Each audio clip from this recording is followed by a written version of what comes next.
ॐ भद्रं कर्णेभिः शृणुयाम देवः भद्रं पश्येम यक्षभिर्यजत्राः स्थिरैरङ्गैस्तुष्टवागुंसस्तनूभिर्वशेमहि देवहितं यदायुः स्वस्ति नः इन्द्रो वृद्धस्रवाः स्वस्ति नः पूषा विश्ववेदाः स्वस्ति नस्तारक्षो अरिष्टिनेमिः स्वस्ति नः बृहस्पतिर्दधातु। ॐ विश्वानि देवशविदुर्दुरतानि पराशुव यद्भद्रं तन्नयाशु। धर्म प्राण सत्संग प्रेमी सज्जनों,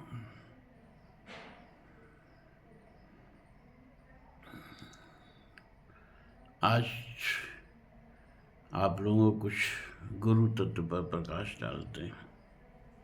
ये गुरु तत्व क्या है, शास्त्र और वेद इसके बारे में क्या कहते हैं।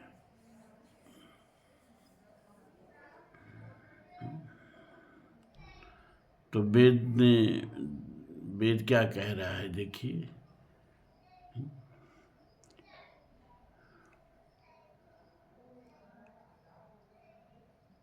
नायम आत्मा प्रवचनेन लभ्यो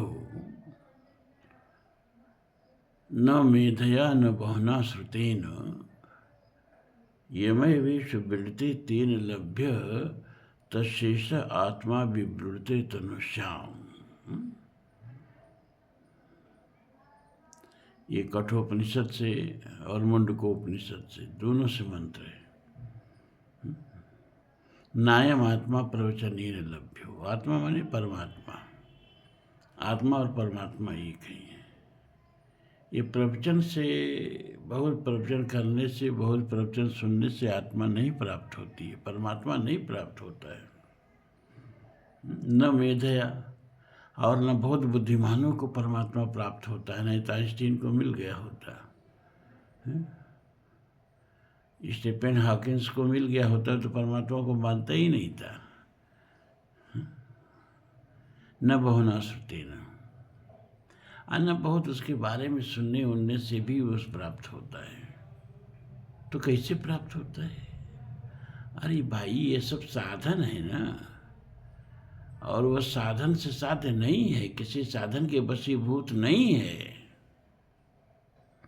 वह मंजिल है जहाँ कोई रास्ता नहीं जाता है, सारे रास्तों से परे है वो, सारे साधनों से परे है वो। तो फिर मिलता किसको है? का यमय विश्व बिरते तेन लभ्य, जिसको वर्ण कर ले, जा पर दीनानाथ ठहरे, जिसको वह मिलना चाहता है उसी को मिलता है।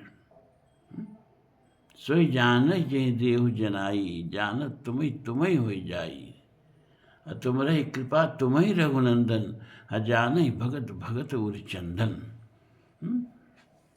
मतलब वो जब जिसको चाहेगा उसी को प्राप्त होगा।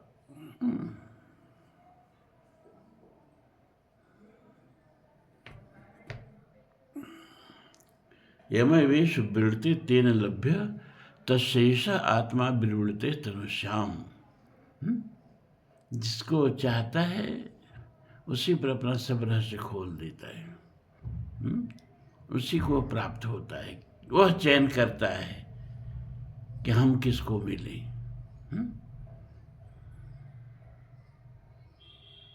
अब इस मंत्र के बाद तो गुरु की आवश्यकता ही नहीं रह जाती।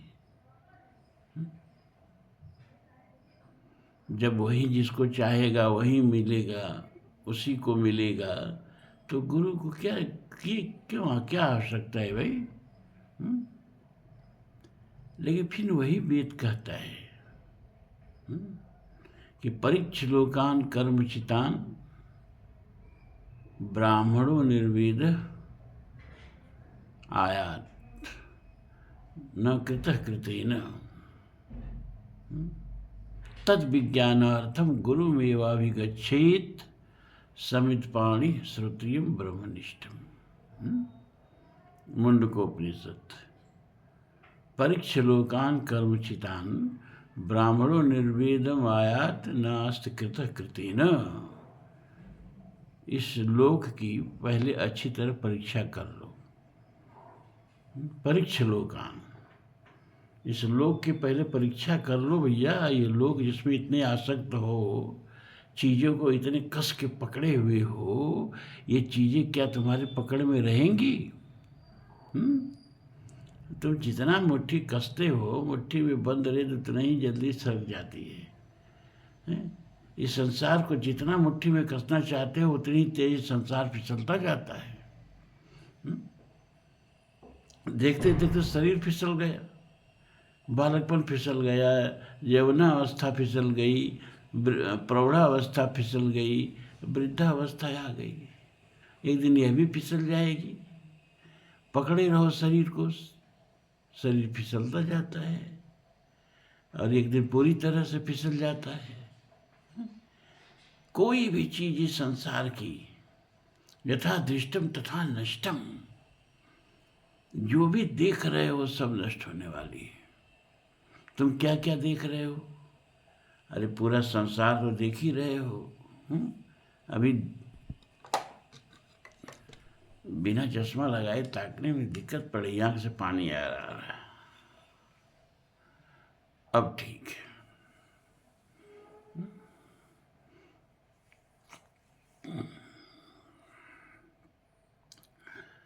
तो संसार का हर चीज़ देख ही रहे हो, सब नष्ट होने वाली है।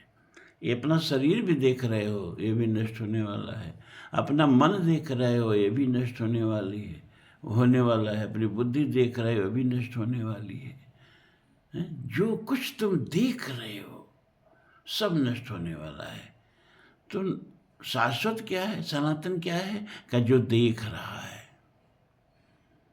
जो दिख रहा है वो सब नष्ट हो जाएगा। नष्ट कौन नहीं होगा? जो देख रहा है, दृष्टा। जो नेत्रों के पीछे बैठ के देख रहा है, जो मन के पीछे बैठ के मनन कर रहा है, जो श्रोत्र के पीछे बैठ के सुन रहा है, वह प्रज्ञान शक्ति, वह चेतन शक्ति, वो नहीं नष्ट होगी, वही ब्रह्म है। बाकी सब नष्ट हो जाएगा। तो जब संसार में हर चीज नष्ट होने वाली है तो फिर इससे क्या जुड़ना, इसमें क्या आसक्ति करना है? ये सारी चीजें उपभोग के लिए मिली हैं, इसका उपभोग करो, आसक्त कहीं मत हो। शास्त्र ही कह रहा है। जैसे किराए के मकान में हम लोग रहते हैं तो मकान की सफाई करते हैं, गंदगी नहीं बर्दाश्त करते हैं, स्वच्छ रखते हैं, लेकिन उस मकान से मोह नहीं होता है। जब मकान मालिक कहता है भैया हमारा मकान खाली कर दो, तुरंत मकान खाली कर देते हैं। जब तक रहे उसका खूब इंतजाम किए, खूब प्रबंध किए, साफ सुथरा रखे। लेकिन जिस दिन मकान मालिक ने नोटिस दिया हमारा मकान खाली कर दो, तो कोई मोह नहीं मकान से।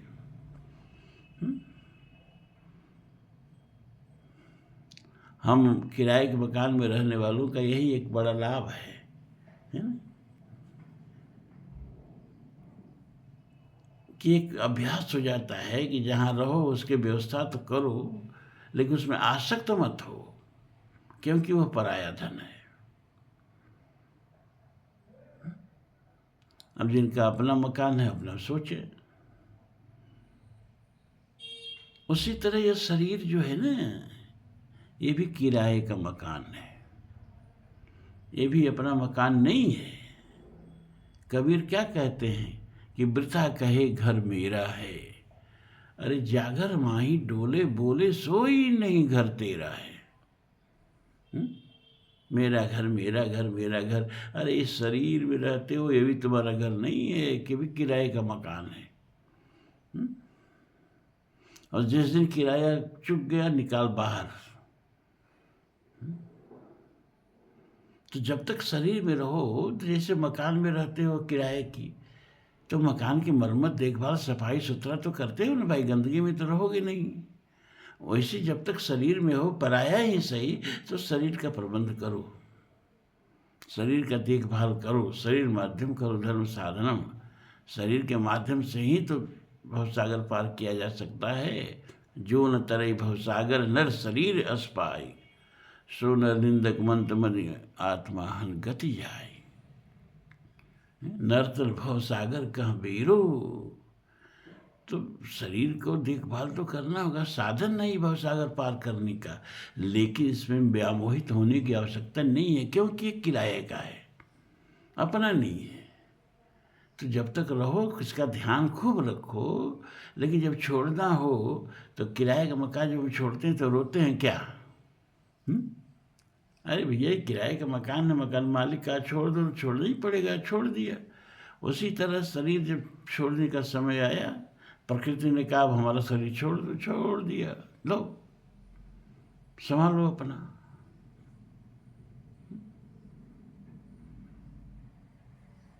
तो परीक्ष लोकान कर्म चितान, कर्म से बना हुआ ये संसार, जिसका जैसा कर्म है उसका वैसा संसार है। आप इतने सत्संगी भाई बैठे हो ना, सबका संसार अलग अलग है। अभी यहाँ से उठोगे तो अपने अपने संसार में प्रवेश कर जाओगे। डॉक्टर साहब जो है अपने संसार में प्रवेश कर जाएंगे, मिश्रा जी अपने संसार में प्रवेश कर जाएंगे, वर्मा जी अपने, यादव जी अपने, सारे लोगों का अलग अलग संसार है। सबके अपने अपने कर्मों से बना हुआ संसार है।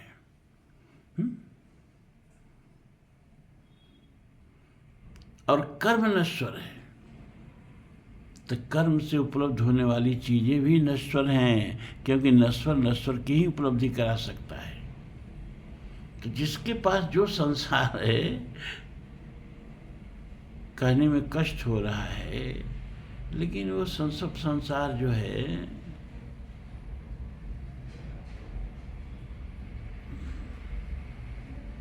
एक न एक दिन छीन जाने वाला है। ऐसे संभाल किस तरह से बोला जा सकता है।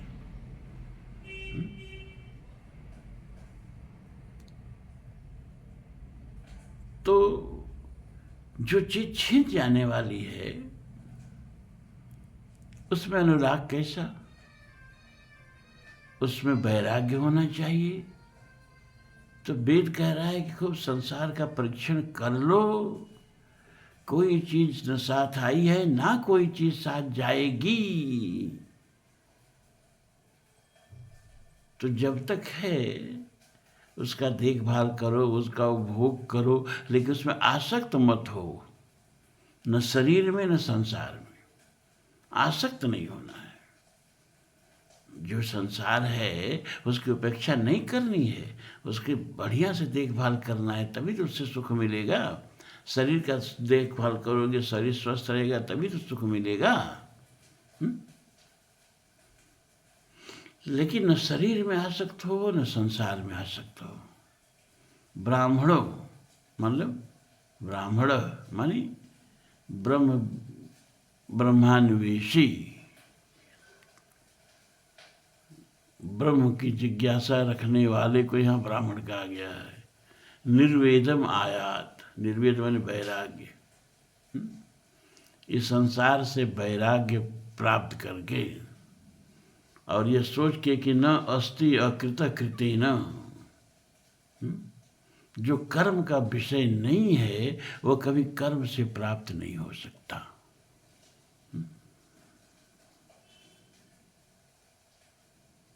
वो ज्ञान से ही प्राप्त होगा।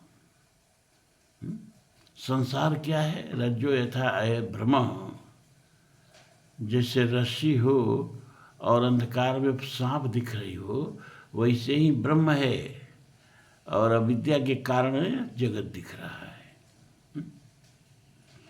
तो रस्सी का भ्रम जब तक रहेगा तब तक सांप रहेगा। रस्सी में जब तक यथार्थ ज्ञान नहीं होगा कि रस्सी है, तब तक सांप जिंदा रहेगा। जहाँ प्रकाश जलाया, टार्च जलाया, अरे ये तो रस्सी है, सांप चला जाएगा। ऐसे तुम उसको मारते रहो, रस्सी को मारते रहो, वो तो भ्रम का सर्प है, वो मरेगा नहीं, रस्सी मारने से मरेगा नहीं। उसी तरह से ये संसार भ्रम से पैदा हुआ है और ये ज्ञान के प्रकाश से ही भ्रम मिटेगा, कर्म से नहीं मिटेगा। जिस दिन ज्ञान हुआ अरे ये तो जगत मिथ्या ब्रह्म सत्यम, उस दिन ब्रह्म दिख गया और संसार समाप्त हो गया। तो परीक्ष लोकान कर्मचितान ब्राह्मणो निर्वेदम न आयात नास्ति कृत कृतेन तद विज्ञानार्थम गुरुमेवाभिगच्छेत।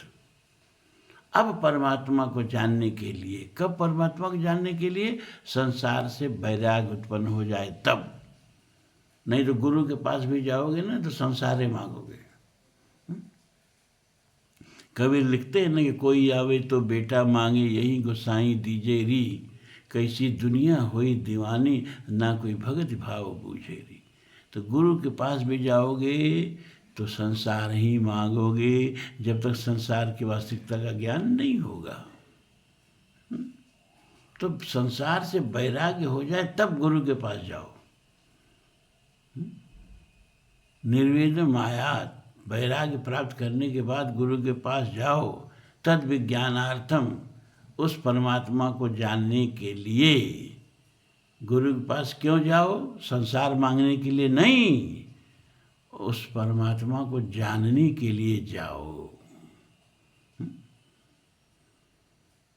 समित पाणी श्रोत्रियम ब्रह्मनिष्ठम। गुरु कैसा होना चाहिए? जिसको ब्रह्म बोध भी हो और जिसको वेदांत का भी बोध हो, दोनों में जो प्रवीण हो, उसके पास समित पाणी बद्धांजलि होके जाओ। खाली हाथ मत जाओ, कुछ भेंट लेके जाओ। तो तद विज्ञानार्थम गुरुमेव, गुरु के पास ही, यहाँ जोर दे के बोल रहा है कि बिन गुरु हो ही न ज्ञान। बिना गुरु के परमात्मा न किसी को मिला है न किसी को मिलेगा। अब तो वेद ही दोनों बातें कह रहा है। एक तरफ कह रहा है कि परमात्मा उसी को मिलेगा जिसको मिलना चाहे, दूसरा कोई साधन नहीं है जिससे उसको हम प्राप्त कर लें। और यहाँ कह रहा है कि परमात्मा उसी को मिलेगा जिसको गुरु चाहेगा। गुरु मेवाभिगच्छेत, उसे पाने के लिए गुरु के पास ही जाओ। नान्यम पंथा विदते अनाय, और दूसरा कोई रास्ता नहीं है। तो ये वेद दो बातें क्यों कह रहा है भाई? हाँ, चलो देखें मानस क्या कह रहा है। तो मानस भी वही पहली वाली बात कह रहा है, नायम आत्मा प्रवचने लभ्यो। तो मानस में भी बता रहा है कि सोई जाने जई देव जनाई, जानत तुम्हें तुम्हें होई जाई, तुम्हारे कृपा तुम्हें रघुनंदन, अजानत भगत भगत उर चंदन।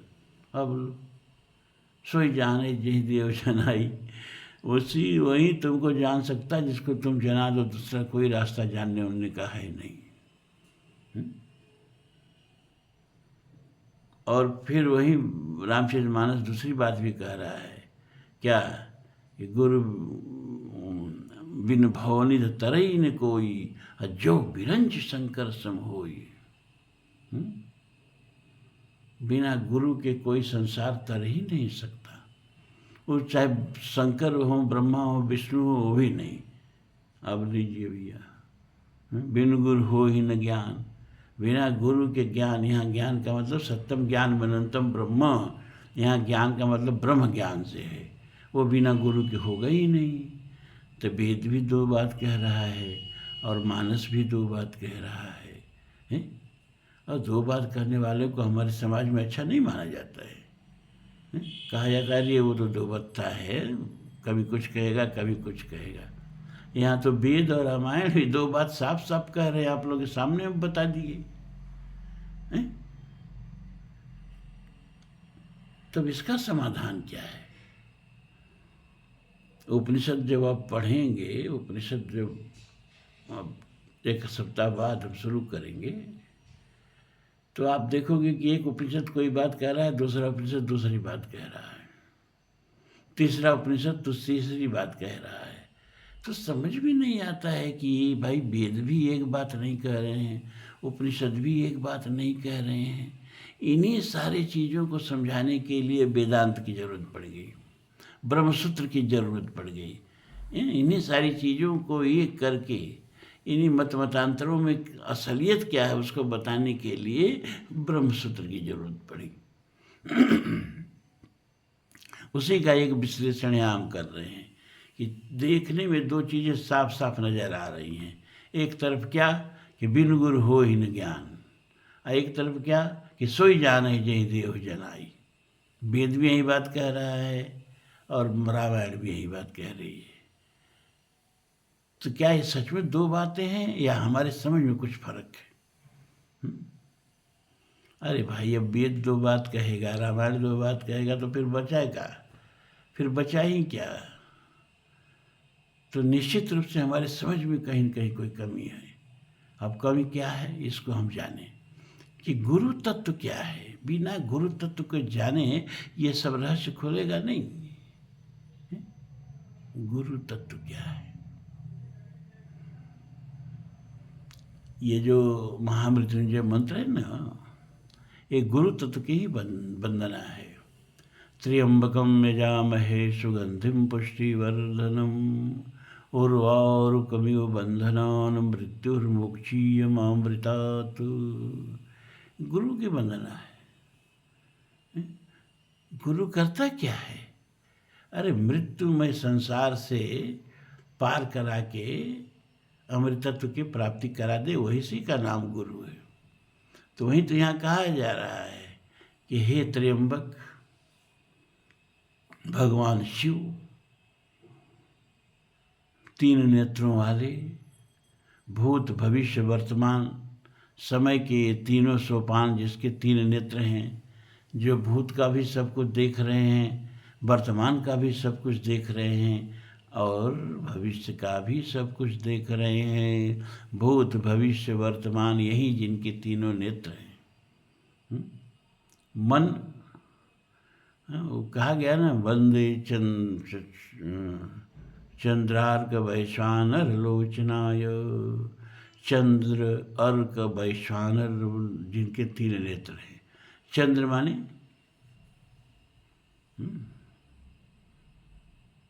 चंद्रमा मन का देवता है।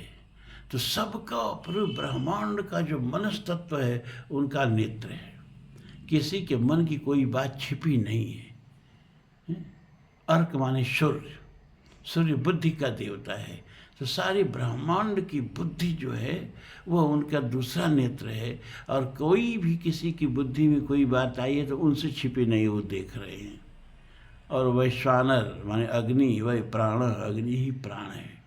मतलब सारे संसार की जो प्राण शक्ति है वो उनका तीसरा नेत्र है। और बिना प्राण के कोई कर्म होगा ही नहीं। तो संसार में जितने भी कर्म हो रहे हैं वो सब प्राण के नेत्र से देख रहे हैं। तो भूत भविष्य वर्तमान जिनके नेत्र हैं और मन बुद्धि और प्राण जिनके नेत्र हैं, उन भगवान शिव की यजाम अहे, हम यजन करते हैं, पूजन करते हैं, वंदन करते हैं। सुगंधिम पुष्टिवर्धनम, जीवन में जो भी शुभ है, जो भी शिव है, जो भी सुंदर है, जो भी स्वास्थ्यकर है, जो भी पुष्टकर है, उसका आप वर्धन करने वाले हैं। इसके विपरीत जो है उसका वर्जन करने वाले हैं। सुगंधिम पुष्टिवर्धनम उर्वारुकमिव बंधनात् मृत्युर्मुक्षीयमामृतात्। और जैसे किसान जो है पके हुए ककड़ी को, पके हुए तरबूजी को, पके हुए खीरे को उसके लतर से अलग कर लेता है। ये सब लतर से पैदा होते हैं और लतर से किसान तोड़ देता है। उसी तरह से इस मृत्यु रूपी संसार की लतर से जो हम जुड़े हुए हैं इस शरीर के माध्यम से, इससे हमको मुक्त कर दीजिए। लेकिन अमृत तत्व से, महामृतात्, अमृत तत्व से मुक्त मत करिए। संसार रूपी मृत के लतर से तोड़ के और आत्मा रूपी अमृत के लतर से हमको जोड़ दीजिए, मतलब आत्मबोध करा दीजिए। ये गुरु वंदना है, ये गुरु का काम है। ये गुरु वंदना है महामृत्युंजय मंत्र। अब इसको हमने बना लिया कि इसको हम जपेंगे तो मरेंगे नहीं। अरे हम मांग ही रहे हैं कि संसार रूपी मृत्यु से की लतर से हमको तोड़ लीजिए, अब मांग रहे हैं कुछ और लक्ष्य बना रहे हैं कुछ। ऐसा नहीं चलता है भाई। अब इसी को तुलसी ने मानस के गुरु वंदना में पिरो दिया। वंदे बोधमयम नित्यम गुरु शंकर रूपिणो यमाश्रितो ही वक्रोपि चंद्र सर्वत्र वंदते। भवानी शंकरौ वंदे श्रद्धा विश्वासरूपिणो याभ्यां विना न पश्यन्ति सिद्धास्त्वात्मस्थमीश्वरम्। बंदो गुरुपद पदुम परागा सूरज सुभाष सरस अनुरागा अमियमूर्मय चूरन चारु समन सकल भवरुज परिवारु। देखो पूरा महामृत्युंजय मंत्र है। सुगंधि पुष्टिवर्धनम बंदो गुरुपद पदुम परागा सूरज सुबास। सुगंधि पुष्टिवर्धनम आ गया ना। सूरज सुबास सरस अनुरागा। जो सरस होगा वही ना पुष्टिवर्धन होगा, जो सूरज होगा सुबास होगा वही सुगंध होगा। सुबास मान सुगंध। बंदो गुरुपद पदुम परागा सूरज सुबास सरस अनुरागा अमीय मूरिमय चूरन चारु समन सकल भवरुज परिवारु। वहाँ महामृत्युंजय मंत्र में ही ना मांगा जा रहा है कि संसार रूपी मृत्यु के लतर से हमको तोड़ करके अमृतत्व की प्राप्ति करा दीजिए। यही तो यहाँ कहा जा रहा है? अमीय मूरिमय अमृतत्व से हमको जोड़ दीजिए। आपके चरण कमलों में प्रीति जो है वो अमृतत्व से जोड़ने वाली है। और समन सकल भवरुज परिवारु, संसार के सारे कष्टों को, विकारों को, कलमशों को दूर करने वाली है। उसमें महामृत्युंजय मंत्र में भी तो ये मांगा जा रहा है ना कि संसार रूपी मृत्यु के लतर से हमको अलग कर दीजिए। पूरा महामृत्युंजय मंत्र का पूरा गुरु वंदना है। खैर हम तो गुरु तत्व के बारे में बताने चले हैं। तो जिसको परमात्मा जना दे वही परमात्मा को जान सकता है, और जिसको गुरु नहीं जनाए वो परमात्मा को नहीं जान सकता है। तो परमात्मा और गुरु अगर एक नहीं है तो वेद और रामायण ये दोनों दो बात कह रहे हैं, जो अच्छी बात नहीं है। तो हम देखें कहीं ऐसा तो नहीं कि जो परमात्मा है वही गुरु है, जो गुरु है वही परमात्मा है।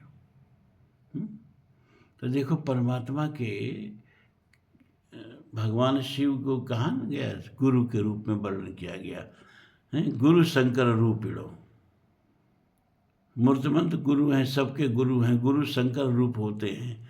और भगवान शंकर के कितने मुख हैं? 5 मुख हैं। 5 मुख हैं और 5 मुखों से ये 5 कार्य करते हैं। एक मुख है पूरब की तरफ का तत्पुरुष, पश्चिम के तरफ का सद्योजात, उत्तर के तरफ का वाम, दक्षिण के तरफ का अघोर, अब बच गया एक ऊपर के तरफ का ईशान। नमामि शमीशान निर्वाण रूपम। तो 5 मुख जो हैं हमारे आपके तरह मुख मत समझना। भगवान शिव के 5 कार्यों को 5 मुखों से व्यंजित किया गया है। वो 5 कार्य उनके कौन कौन हैं? जायते, पूरे संसार को वो जो भव भव विभव पराभव कारणि विश्व विमोहन स्वश विहारणी, ये 5 कार्य इसमें बता दिया गया। संसार को उत्पत्ति कर देना है, फिर संसार का पोषण करना, फिर संसार का संहार करना, फिर संसार को व्यामोहित करके कर्मानुसार नाना योनियां प्रदान करना, और फिर बार बार जन्मते मरते देखे जीवों को मुक्ति प्रदान कर देना। ये 5 कार्य हो गए, जिसमें 5 कार्यों में से 4 कार्य जो हैं वो ब्रह्म के, भगवान शिव के, ब्रह्म के, वही ब्रह्म है ना। तो उनके जो 4 कार्य हैं वो ईश्वर के रूप में करते हैं। ईशत ईशनी भी वो ईश्वर के कार्य हैं। और पांचवा कार्य जो उनका है वह गुरु के रूप में है। मतलब अपने पूरब के मुख से, अपने पश्चिम के मुख से, अपने उत्तर के मुख से, अपने दक्षिण के मुख से, ये चार मुख से चार कार्य होते हैं, है ना। एक मुख से यानी पूरब के मुख से संसार को पैदा करते हैं, पश्चिम के मुख से संसार का पोषण करते हैं, और उत्तर के मुख से जो है वो संसार का संहार करते हैं, और दक्षिण के मुख से कर्मानुसार योनियां प्रदान करते हैं। चार कार्य ईश्वर के रूप में करते हैं। और पांचवा जो ईशान मुख है उससे जीवों को मुक्ति प्रदान करते हैं, और मुक्ति प्रदान करना जो ये गुरु का कार्य है। तो अपने सबसे श्रेष्ठतम मुख से जो है सबसे उच्चतर आयाम में ईश्वर ही गुरु होता है। बांधने की अपेक्षा खोलने वाला, डुबाने की अपेक्षा उभारने वाला श्रेष्ठ होता है। तो सबसे श्रेष्ठ रूप जो है ईश्वर का वो गुरु का रूप है। तो गुरु ही ईश्वर है और ईश्वर ही गुरु है। गुरु को मानुष जानते ते नर कहिए अंध, आ दुखी होए संसार में आगे भव को पंथ। इसीलिए कहा गया गुरु ब्रह्मा गुरु विष्णु गुरु देवो महेश्वर, गुरु साक्षात पर ब्रह्मा तस्मै श्री गुरुवे नमः। तो गुरु और गुरु तत्व और ईश्वर तत्व एक ही है भैया। इसलिए वेद और शास्त्र एक ही बात कह रहे हैं, दो बात नहीं कह रहे हैं। जब तक हम गुरु तत्व को नहीं समझते हैं तभी तक हमें लग रहा है कि ये सब दो बात कह रहे हैं। आज इतना ही। ओम पूर्णमदः पूर्णमिदं पूर्णात् पूर्णमुदच्यते पूर्णस्य पूर्णमादाय पूर्णमेवावशिष्यते। सर्वे भवन्तु सुखिनः, सर्वे सन्तु निरामयाः, सर्वे भद्राणि पश्यन्तु मा कश्चित् दुःखभाग् भवेत्। असतो मा सद्गमय तमसो मा ज्योतिर्गमय, मृत्युर्मा अमृतं गमय। ओम शांति शांति शांति ओम।